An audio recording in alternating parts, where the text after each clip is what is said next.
Here's a short military story for you. In the quiet, windswept desert of the Middle East, a small unit of soldiers found themselves entrenched in a battle for survival.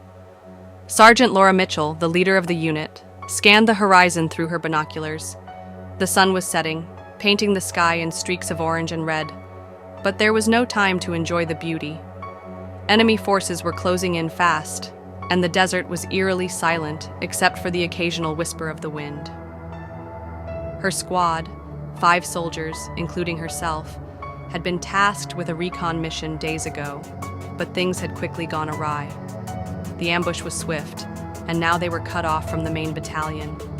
They had to hold their position until reinforcements arrived, but communication had been down for hours, and there was no telling when help would come. The sand beneath their feet was harsh, burning during the day and freezing at night. Yet the soldiers remained vigilant, each one keeping watch as the others prepared defensive positions. Private Jameson, the youngest in the squad, checked his weapon for the 5th time in as many minutes, a nervous habit he couldn't shake. "Jameson, you're good," Sergeant Mitchell said, her voice calm but firm. She'd been through enough to know that staying steady was just as important as staying armed. He nodded, but his eyes betrayed his unease. Suddenly, a faint sound reached them from the distance.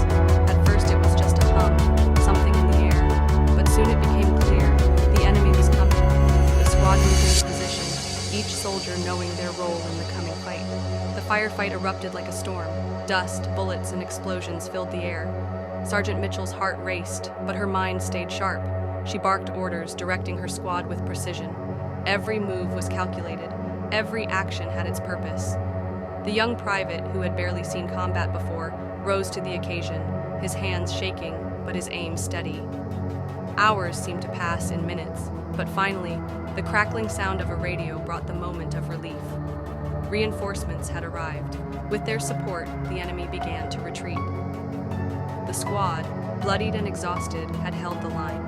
As night fell and the desert grew still again, Mitchell surveyed her team. They had survived, but it was more than just skill.